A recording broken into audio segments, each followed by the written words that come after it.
juróom-ñaari waxtu tëftal fanweeri simili ci télévision Futur Média dal leen ak jàmm ci xibaaru marax yi dina bokk ci la ñuy waxtaan tey benn plateforme bu yees bu xamante ne ñi ko seq rek seen xam-xam dafa màcc jëm ci wàllu yoon ñoom nag liñ ci jublu rek mooy fexe bi xolaat taxawaay bi liñ ci jublu tamit mooy lépp loo nga xamante ne dafa aju ci yoon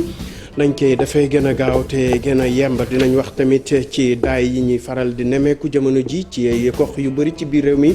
ñu ne nag ca diwaanu Ndar Géej foofee nag ñu ngi ragal rek mu dal leen ndax ndox mu bëri bi nga xamante ne wàcc na ci àllam bi atum ren ji ba tax na rek autorité yi wala kilifa yi jël nañ ay matuwaay jaarale ko ci li ñuy wax ay pare-feu li ñu bëgg rek mooy daay bu fa amee tamit doo mën a yàq lu bëri dinañ wax tamit ci marché yi nga xamante ne dinañ faral di am ay lakk-lakk loole nag njiitu réew mi àdduna ci jaarale ko ci ñi nga xamante ne rek ñoo yeli lu ko yeeg ñu ne mel lu ñuy sàkku ci ñoom ñoo ñu xool taxawaay yi nga xam ne buñ ko amee rek marché yooyu lakk-yàq la dinañ ci wàññeeku bu baax a baax ba ñu mën ci am yeneen saafara dinañ wax tamit ci éliminatoire Afrobasket atum 2021 groupe B bi jamono ji ñu koy amal ca diwaanu Rwanda Sénégal nag am na ñaareelu ndamam bi tey digganteem ak mu gën a fës boo leen taaxiloo tuuti ñu yaatal ko.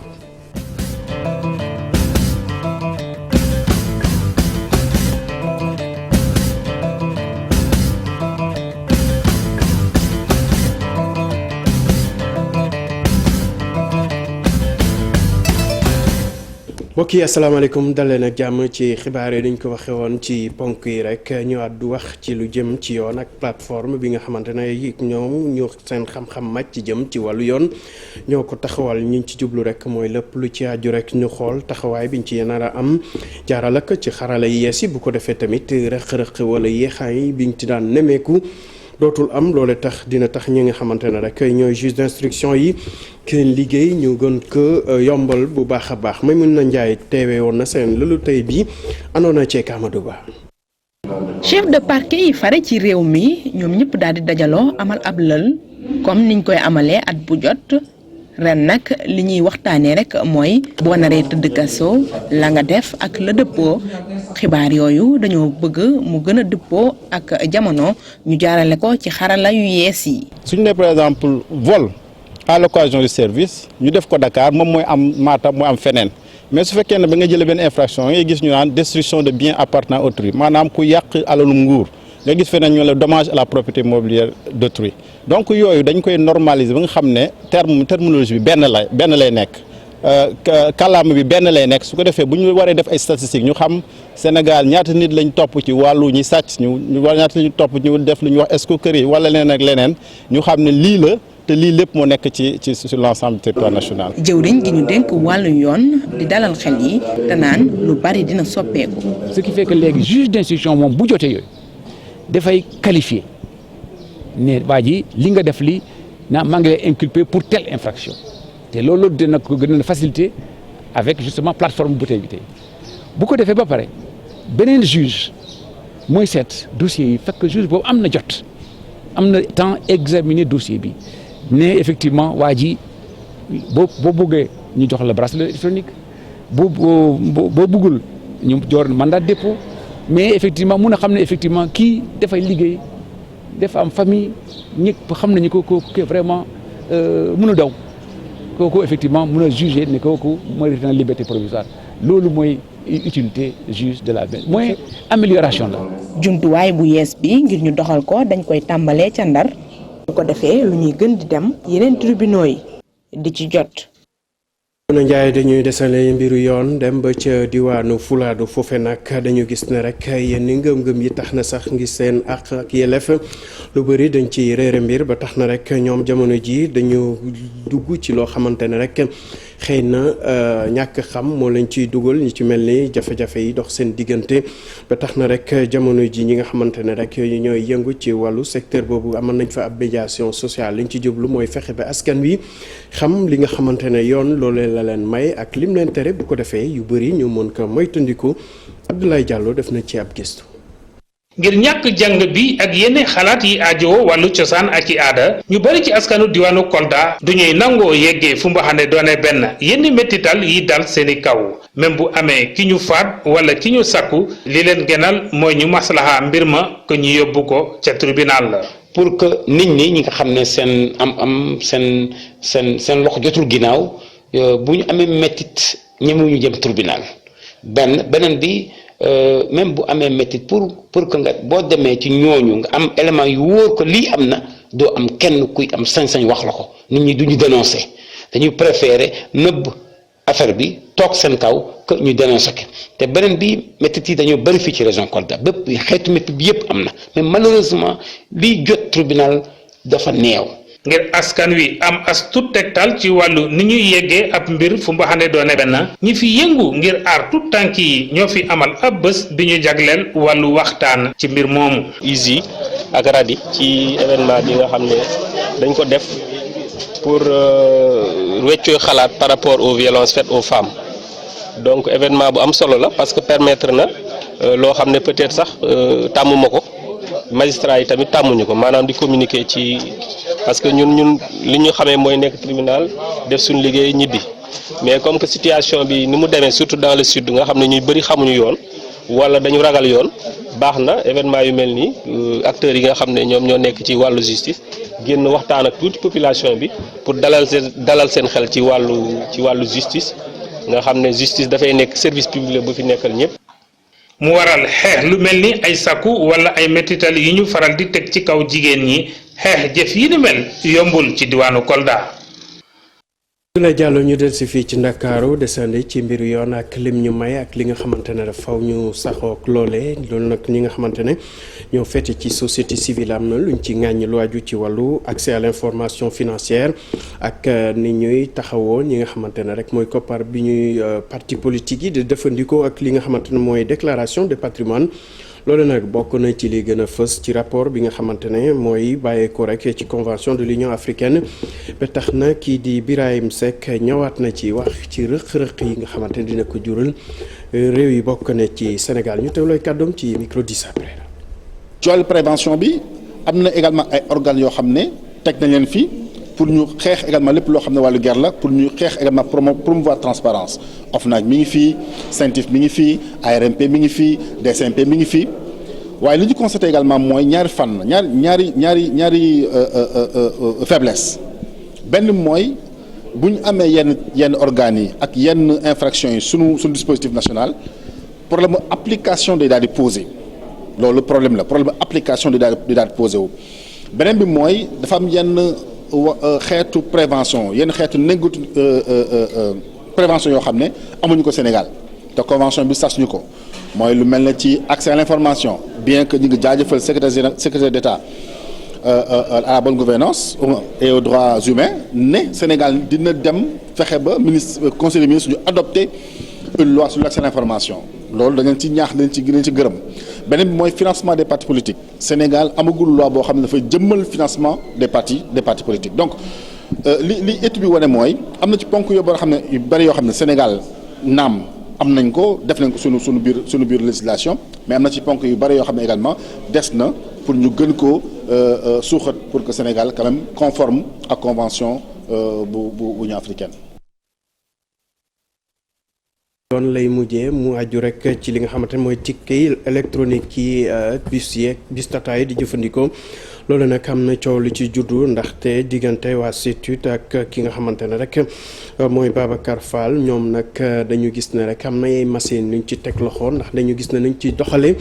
dëppwul ak nuñ ko bëggee rek ba tax jamono ji nee nañ rek dàkkal nañu seen liggéey ba xam naat nan lañ ci taxawee dañuy teewlu Mouhamadou Moustapha Ndiaye moo jiite CETUD ci micro Habib Faye. man defe naa réeróo ma ak état ndax moom moo jël alal subventionné ma bu ma subventionné pare ma am brevet am ñeneen ñuy contrefait ma jël kayit gi jébbal ko yoon dem ci démembrement état bi nga xam ne si muy CETUD moom moo fi nekkal état ma dem yóbbul leen brevet bi wax leen lépp. paay ci boppam transporteur yi ci boppam lañ ma mettre en mal maanaam lañ ma jaxaseel ñi nga xam ne depuis 2007 maa ngi liggéey ak ñoom musuma am ak ñoom benn problème j'ai plus de 1400 et quelques véhicules yor géolocalisation professionnelle su ma joxal esthétique CETUD mënu koo jëlee feneen mais ba léegi reconnaître ruñ ma ay contrat individuel laa am ak paay di collecter xaalis sonn ba bëgg a dee ba léegi CETUD mi ngi noonu li yàlla xam doy na liñ ma ameel mënu ma ko wax ci micro yi dafa bari billaahi ëpp na 80 millions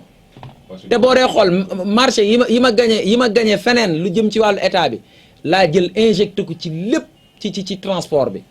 di innover ay innovation yu bari laa def. mu nekkoon Moustapha Ndiaye moo jiite kër liggéeykaay bi ñuy duppee Startup Transpay mu doon addu ci loolu ñu dem ba ca diwaanu Sine foofee ca Fatick nag am na rek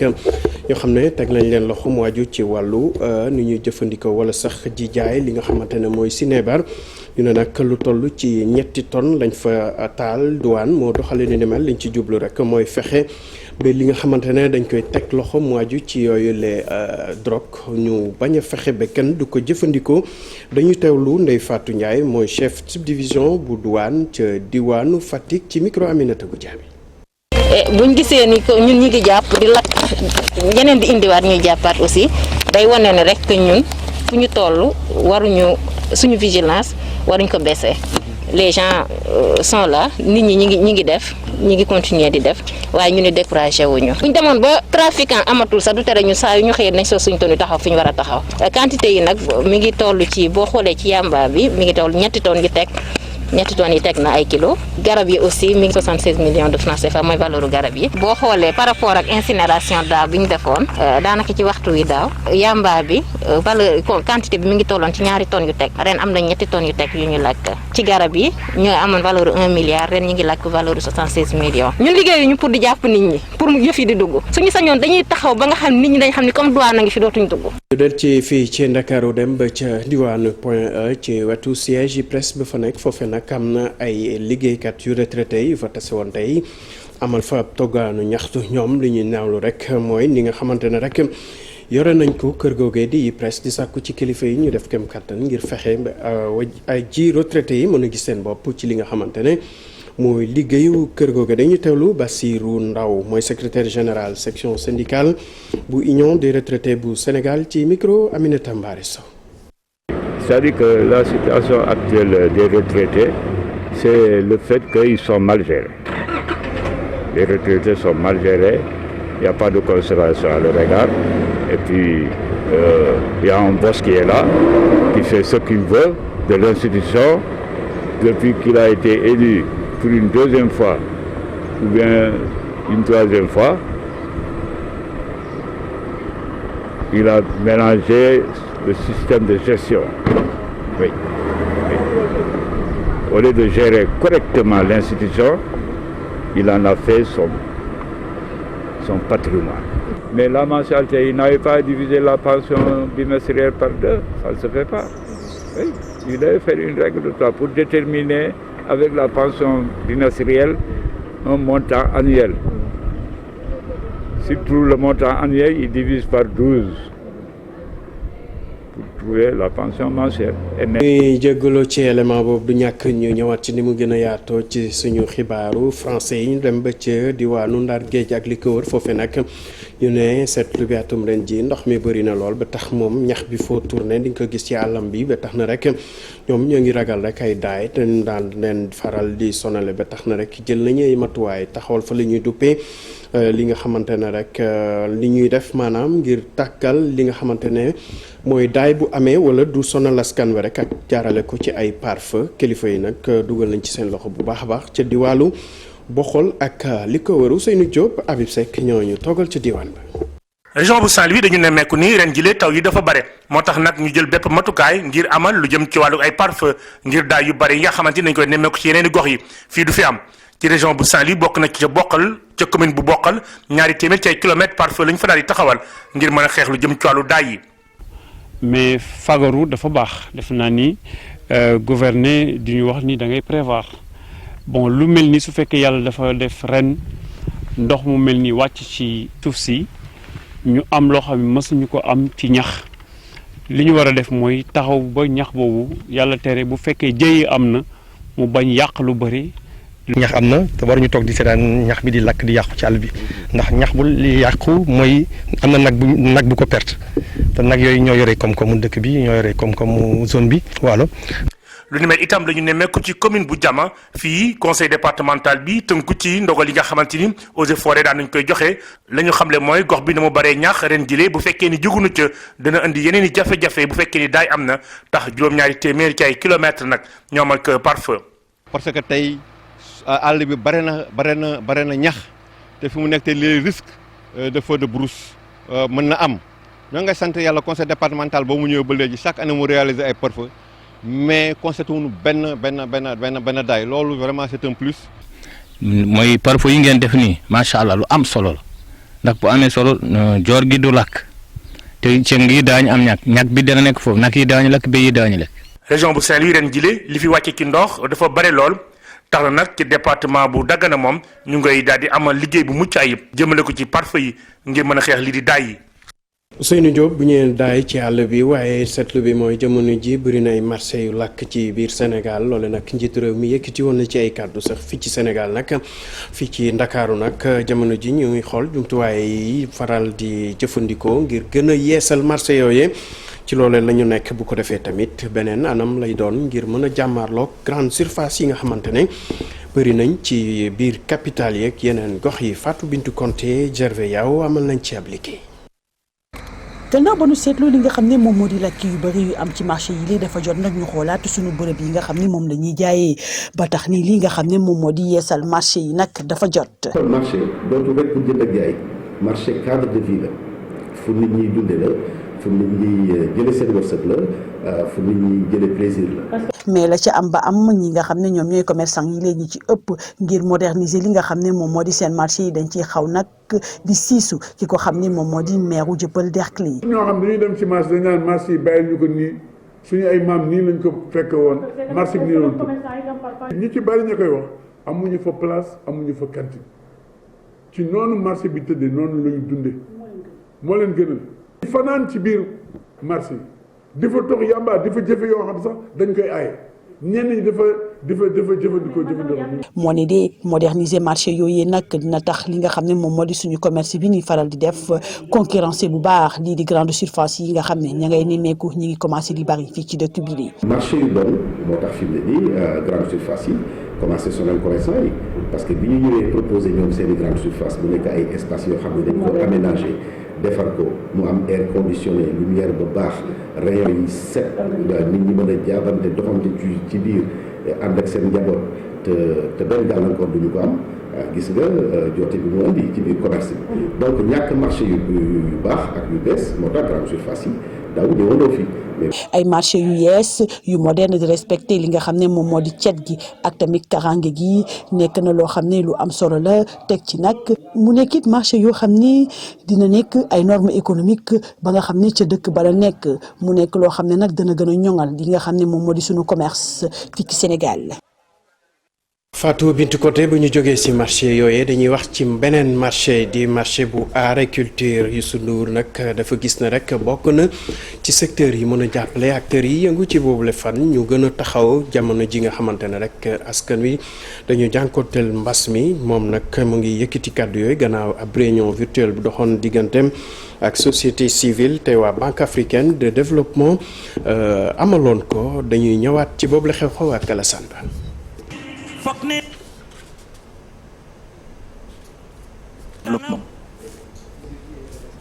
waaw mu mel ni élément bi dafa am ay jafe-jafe du ñàkk rek ñu ñëwaat ci xibaaru français yi ñu wax ci wàllu basket ak éliminatoire Afrobasket atum 2021 groupe B jamono ji ñu koy amal ca réew bi di Rwanda réew Sénégal nag daan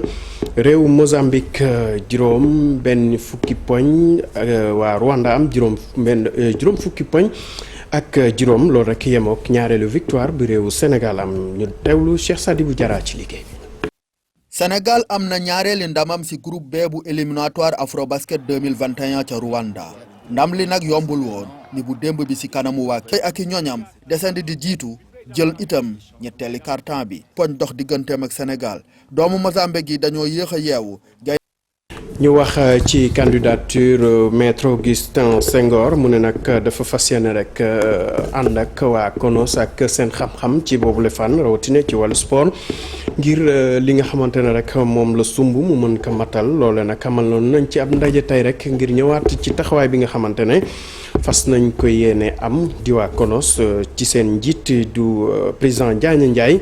ngir gunge ki nga xamante ne mooy maître Augustin Senghor ngir mu mën a jël ndam li dañuy teewlay kàddoom ci micro Cheikh Sadibou Diarra.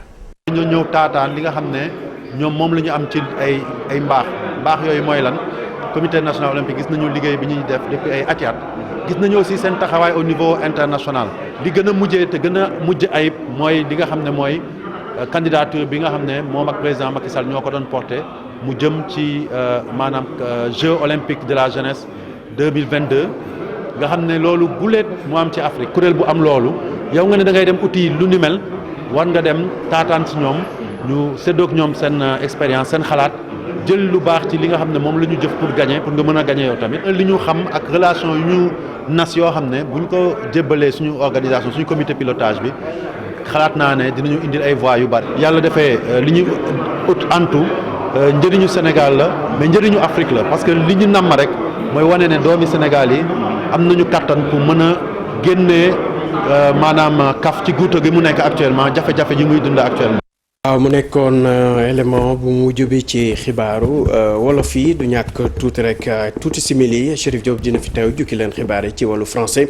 laata boobu nag damay delloo lenge yi Pape Djibril Fall moom ak invité am ñu doxal ba ci kanam.